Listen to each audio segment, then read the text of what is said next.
তোকে কে কষ্ট দিচ্ছে আমাকে এসে বল, তোর উপর কে জুলুম করতেছে আমাকে একটু এসে বল না। রব বলে যে বান্দা তোর কি দরকার, তোকে তো তাহাজ্জুদের ওয়াক্ত আমি দিয়ে দিয়েছি, গভীর রাত দিয়ে দিয়েছি, গভীর রাত দিয়ে দিয়েছি। দিনের বেলায় নামাজটা পড়ে গভীর রাতে এসে আমি রবের সাথে প্রেমের কথা একটু বল না, একটু প্রেমের কথা বল না। আমি গভীর রাতে তো আমি আল্লাহ ডাকতে থাকি, কার কি সমস্যা আছে বান্দা, আমি রবকে একবার বল, আমি রবকে একবার বল, আমি রবকে একবার ডেকে তো দেখ। বান্দারে কে আছস অসুস্থ আমি রবকে জানা, কে আছস অভাবী আমি রবকে জানা, কার কি সমস্যা আমি রব তোদের কথা শুনবো।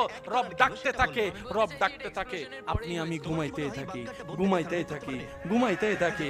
রব ডাকতে থাকে, অভাবী কে আছো আমার কাছে আসো। আপনি আমি ঘুমের মধ্যে থাকলাম, সকালটা হলো, এবার সেই অভাবটাকে কাঁধের মধ্যে নিয়ে অভাব দূর করার জন্য বিভিন্ন অনৈতিক কাজের মধ্যে লিপ্ত হয়ে গেলাম, আল্লাহ নারাজ হয় এমন কাজে লিপ্ত হয়ে গেলাম। রব বলে যে